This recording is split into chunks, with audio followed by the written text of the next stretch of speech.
Vous êtes nombreux à me demander ce qu'il faut faire pour le petit déjeuner, vous aimeriez savoir quel est le meilleur, vous voudriez savoir comment le composer, je vous réponds. Bienvenue sur la chaîne Jean-Michel Cohen, la vôtre, celle où on ne vous prend pas pour des patates et où on ne vous raconte jamais de salade.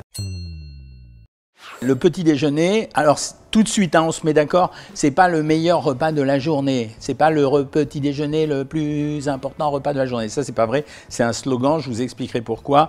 Je vous ai mis 3 petits déjeuners ici et un 4e en réalité ici à cette place vide. Les 3 petits déjeuners, c'est quoi? Il y a le petit déjeuner à la française, le petit déjeuner à l'américaine. Et le petit déjeuner, je ne le qualifie pas parce que je vais lui détruire la gueule. Et le 4e petit déjeuner, c'est je ne prends pas de petit déjeuner. Il y a des recommandations. Il y a des recommandations officielles et on dit qu'un petit déjeuner équilibré, c'est un produit céréalier. J'entends par là des produits à base de farine, évidemment, mais ça pourrait être du riz ou des pâtes. Une source de protéines, un peu de matière grasse, des fibres et un produit laitier. Donc ça correspond à la consigne. Est-ce que c'est respecté ici? Je vous explique. L'Amérique c'est l'ami de petit déjeuner, tous on est les amis, l'ami de mon ami, c'est ton ami. Le petit déjeuner à la française, il fonctionne sur des produits à la française. Pourquoi? Parce qu'on a le pain, qui est le produit céréalier, on a le beurre, c'est quand même un des pays, dans notre pays, un des pays où le beurre est vraiment consacré. Ça veut dire que ça fait partie de notre patrimoine. Et puis on a la confiture. Je mets sous silence le café au lait. Certains vont prendre du café au lait, d'autres du thé. En fait, c'est ce que j'appelle les infusions. Libre à vous de mettre du sucre ou non à l'intérieur, mais je dirais que c'est la boisson. Là, ça vous regarde, ça peut être un petit expresso. Je ne vais pas traiter de ce sujet-là, je vais traiter du fond du sujet alimentaire. Dans ce petit déjeuner à la française, j'ai le produit céréalier, c'est le pain. Je vous rappelle la valeur calorique du pain. On va parler un peu de calories quand même. 100 calories pour 40 grammes. En général, on prend un quart de baguette, c'est-à-dire 150 calories. On va mettre du beurre dessus, entre 10 et 20 grammes, c'est-à-dire entre 70 et 140 calories. Donc on est déjà à 300 calories. Je vais mettre un peu de confiture. La confiture, elle pèse rien dans l'histoire parce que vous en mettez 2-3 cuillères à café.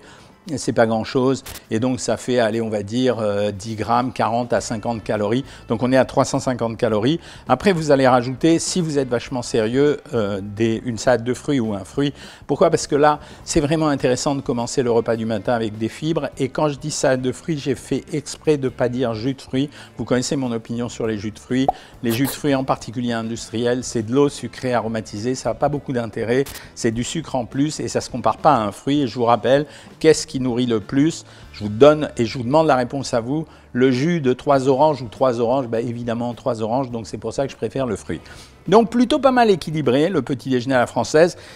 Il manque un peu de protéines. Alors je pourrais récupérer les protéines si je prends le lait. Donc soit un café au lait, soit un bol de lait pour ceux qui n'aiment pas le café. Et donc c'est un petit déjeuner relativement équilibré, pas si calorique que ça. On va tourner aux alentours de 350 calories. Allez, mettons 400 avec le lait. Ça correspond exactement à ce qu'on doit prendre le matin au petit déjeuner. J'ai rajouté ça, le croissant, parce qu'en France, on est quand même les champions de la viennoiserie. Ce que je voudrais vous dire, c'est qu'un croissant, c'est à peu près 280 calories.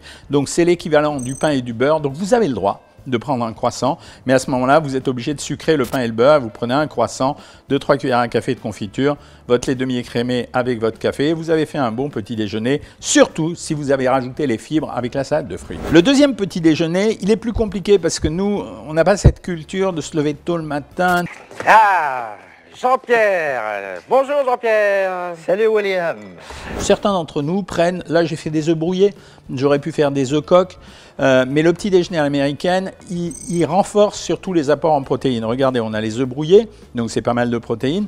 On a du jambon, donc c'est encore pas mal de protéines. On a les pancakes. Les pancakes, c'est entre le pain et la viennoiserie.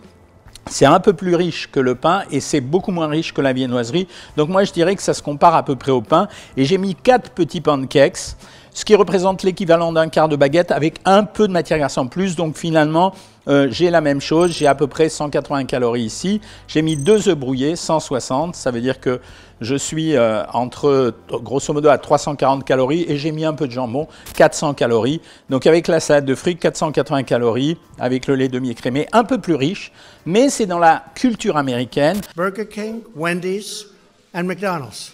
We have Big Macs, we have Quarter Pounders with cheese, we have everything that I like, that you like. Parce que le repas du midi va être extrêmement allégé. Ce petit déjeuner m'intéresse plus. Pourquoi ? il est beaucoup plus riche en protéines. Et comme il est plus riche en protéines, il va assurer une satiété beaucoup plus importante jusqu'à l'heure où vous allez manger, vers midi ou 2 heures. Et d'ailleurs, c'est l'explication. Pourquoi les Américains font ça? C'est comme ils font ce repas très rapide sur le pouce à midi, ils ont besoin de tenir, donc on renforce en protéines. Sur le plan de la santé, c'est pas mal aussi. Pourquoi? Parce que ça, c'est un produit maigre, j'ai pris un jambon maigre. Les œufs, je vous ai déjà raconté que pour les affaires de cholestérol, c'est pas si important que ça. On a comparé des gens qui mangeaient 2 œufs par jour à 2 œufs par semaine, on n'avait pas beaucoup de changements. Et le pancake, ça se rapproche du pain. Seule petite différence, ici on avait le beurre, là on n'a pas eu de beurre, sauf si on en a mis dans les œufs brouillés. Donc on n'est pas très différent du petit déjeuner à la française, plus protéiné, à peu près équivalent en valeur calorique. Le problème, c'est qu'aujourd'hui, les Français se sont rapprochés de ce type de nourriture, vendue surtout par l'industrie agroalimentaire. Pourquoi? Parce que c'est facile, c'est sympa, ça ne fait que s'acheter. Très peu d'entre nous vont arriver à faire leur propre céréales du petit déjeuner. C'est faisable, hein. Vous prendriez vous-même de l'avoine, du blé, des noisettes, en fait tout ce que vous voulez. Vous pourriez faire une espèce de granola. Mais on n'a pas le temps de le faire, donc on ne le fait pas. Alors bravo à ceux qui le font. On va prendre donc des céréales du petit déjeuner. Alors en général, on prend assez goûteuses. Là, elles sont au chocolat. Je préfère les Weetabix, je vous en ai parlé dans une autre vidéo, mais moi j'ai pris celle-là parce que justement ça va être les préférés des enfants. En général, on les mettait dans du lait, mais si vous observez bien, vos enfants ou vos petits-enfants ou vous-même, si vous regardez, je sais que vous êtes nombreux à avoir moins de 15 ans et à regarder, ben, je vous aime bien. Mais je voudrais vous apprendre quelque chose. Là, vous vous plantez là, parce que ça se finit comment? Ça se finit par le fait que les enfants vont manger les céréales, souvent ont délaissé le lait, et finalement ils prendront un gros verre de jus de fruits, tiens je l'ai ici à côté, du bon gros jus de fruits industriel bien pourri, etc. Qu'est-ce qu'il a fait ce petit déjeuner? Ben ici quand vous regardez la valeur de ce produit, vous vous rendez compte, en sucre, en glucides, je suis à 65 grammes de glucides pour 100 grammes, et en sucre ajouté, je suis à 20 grammes. Donc en fait j'ai pris du sucre, et il y a même un peu de sucre dans le lait, mais en plus les enfants ne le mangent pas, donc j'aime pas ça. C'est le petit déjeuner le plus pourri pour moi. Que vous le fassiez occasionnellement, juste parce que vous avez la flemme, parce que vous avez envie de céréales du petit déjeuner, ok, mais c'est pas le bon petit déjeuner. Moi je mettrais en numéro 1 le petit déjeuner américain, dommage, il faudrait qu'on ait un cuisinier à la maison. En numéro 2, presque équivalent, le petit déjeuner français. En numéro 3, ce truc que j'aime pas du tout. Maintenant, je vous ai dit, il y avait un espace vide et je sais que certains d'entre nous ne prennent pas le petit déjeuner. Faut-il les condamner? Non. Il y a une espèce d'histoire qui raconte qu'il ne faudrait absolument pas le prendre. Non. Ceux qui n'ont pas l'habitude de prendre le petit déjeuner peuvent continuer. Ils peuvent éventuellement s'apporter au travail une petite collation. La petite collation, en général, ce que je suggère, c'est d'avoir un produit panifié, que ce soit 1 ou 2 tranches de pain de mie, ou bien 1 ou 2 cracottes, ou bien 1 ou 2 vasas, avec un petit bout de fromage et éventuellement une pomme à croquer. Ça ne changera rien. Ceux qui n'ont pas l'habitude de prendre le petit déjeuner auront les mêmes performances intellectuelles jusqu'à midi que les autres. Et c'est Tolstoï qui l'a écrit.